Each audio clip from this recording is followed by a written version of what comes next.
I don't know how youth curling itself started in Parry Sound, but I know how I and a bunch of other people got into it. So a lot of it was when we were in school, around grade 4, 5. There's a couple teachers from every school in the area that would kind of facilitate it and help get it going. So they'd put out announcements and that kind of thing. So then that's initially how I signed up. I knew about it through my family because both my parents are curlers, and my mom coached William Beebe, the school. I went to McDougall School, but I still knew of curling, and the teacher that was there, Trudy Johnson, was actually the one that coached McDougall. So that was how I initially got into junior curling, and then after you do it for a little while and then you kind of get to high school, then you need volunteer hours. So that's when you start to getting into coaching the younger kids while you're still in the high school junior curling program as well. So it kind of helps to create a system that keeps going, where you have coaches and you have students as they graduate out of public school and get into high school. Then they start to dropping back down into public school to help coach, and that's kind of how it keeps going. So I don't really have a good history of how it started, but I know how a lot of people like me, my age, kind of got into it and want to just continue to keep that going, having kids come up through, and then once they start to get a little more experience, enough that they can help teach the younger kids that are just starting, then it kind of creates that everlasting system, hopefully.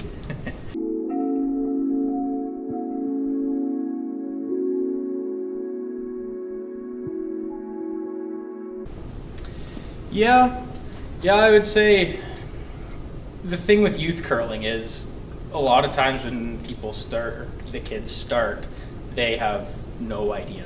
They don't know anything about curling. So it's starting completely from fresh, whereas just like adult and regular curling, you get people moving here that have played before, they've watched the game on TV, they know what's going on, or kind of have an idea of how to play, even because I coach some adults too. They've even watched the game, so they maybe have never played, but they still kind of have like a concept of what curling is, where with the junior curling or the youth, a lot of them don't. They see like the teachers come in, explain curling, and then some of their friends sign up.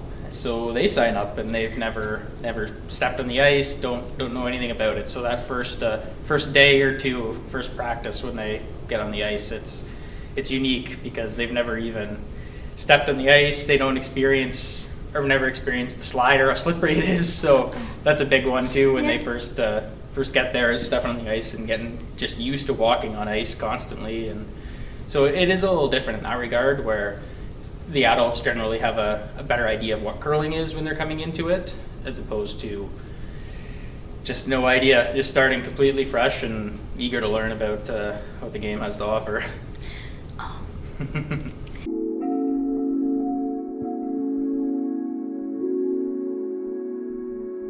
Especially the slider, that slippery foot. That's the one thing that gets kids as well. They're used to walking on ice, like lakes and that kind of thing, but they're not used to walking on ice when one of their feet are super slippery.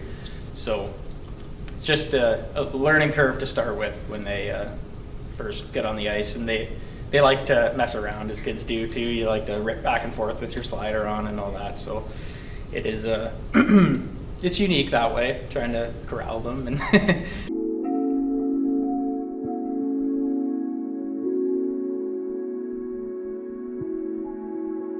I played at the provincial level quite a bit when I was younger, and then when I first got out of high school, I coached a little bit of the high school team, but we didn't go to provincials or anything like that. But yeah, I was part of junior curling a lot when I was younger. That was the main sport we were in. So going through, it was a 3-tier system that we had. It's zones, regions, and then provincials. So you start at zones, then if you win, then you work your way up to regions, then you work your way up to provincials. So yeah, I was in a few for high school curling, and our bantam team was separate from the high school team. So you can play in a lot of bonspiels when you're a kid. That's the one nice thing about it. That's what we try and promote for junior curling and kids as well. Is it's not just coming to the club and practicing, you get to go out to tournaments. You could be in a tournament every weekend if you really wanted to. They're all over the place all the time. So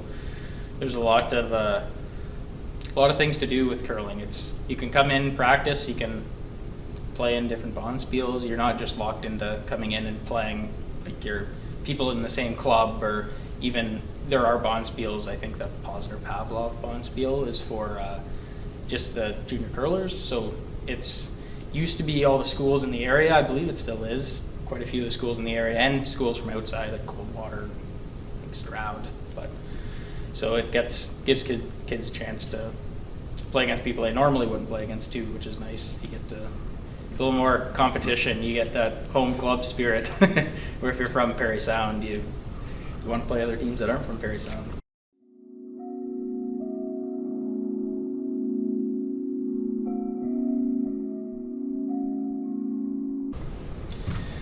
Yeah, I would say there has been a decline here.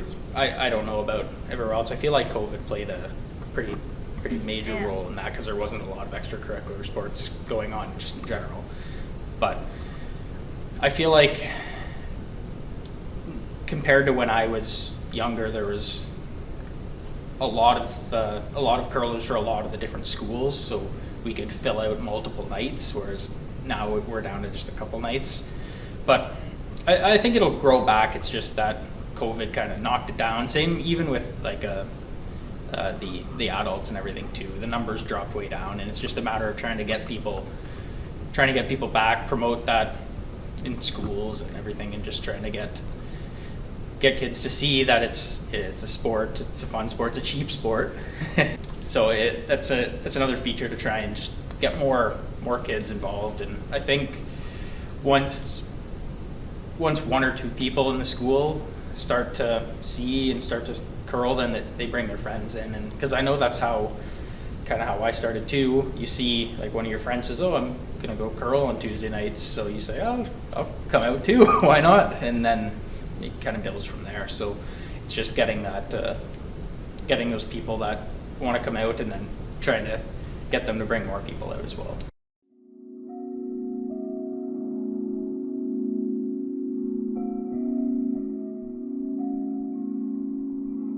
I know there's been something like this actually set up at fairs, that kind of thing, where kids can come and kind of understand and learn how to curl before they step on the ice, or even to just, because I bet you a lot of them haven't even heard of it, just to see what it is and to know that we have a club in town, because it's kind of hidden, just to know that it's out there. But yeah, fairs, even in schools, if they can set something up like this in the gym, if they have gym class or something like that, or even at I don't know, maybe the library and places like this where they can come, and like if they have summer camps or that kind of thing, because sports camps or something. But yeah, I think there are definitely options outside of school that they can just help help get the word out that curling exists. I feel like that's part of it too. It's not like a mainstream hockey, baseball, basketball kind of sport. So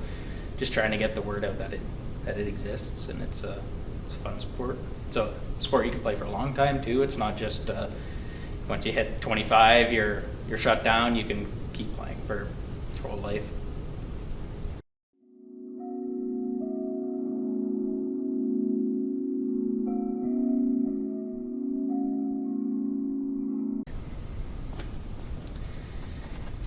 It's a good question. I think it's a lot less physical to start with.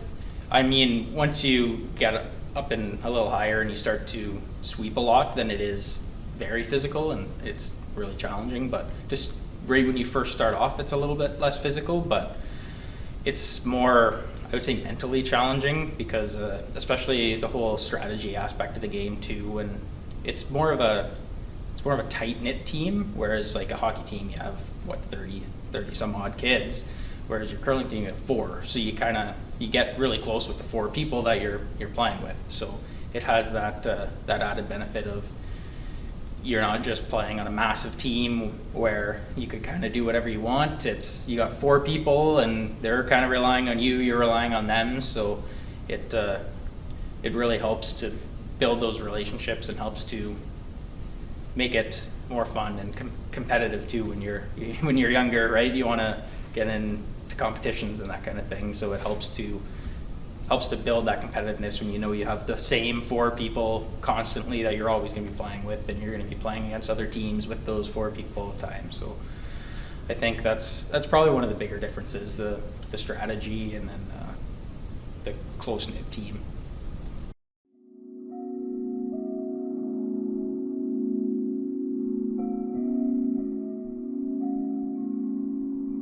Just trying to get the big thing is trying to get the word out there that curling is very much alive, and I've noticed a lot of people are starting to watch it on TV now too, a lot more than before. It's even some, I hear of non-curlers watching it on TV, so that kind of thing helps to promote it for especially junior curling too. If you start to see, like if you're a little kid and you see people on TV playing, it helps to create those idols that they want to get into the sport and they want to become those people. So I think just in general trying to get the overall word out, and yeah, and hope we get more kids. We can always handle more kids.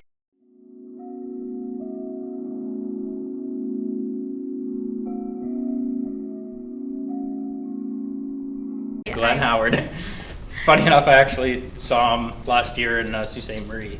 But yeah, that's exactly it. Just since both my parents were curlers, they watched curling, so growing up I saw Glenn Howard curl all the time. So he was the person that I wanted to be, right? Like I wanted to throw like him. So that's kind of, it builds onto that competitiveness too, because now you're like, I want to be that guy. So you start to practice more, and so it just helps bring more people into it, and it helps, I don't know, keep the sport healthy, I guess.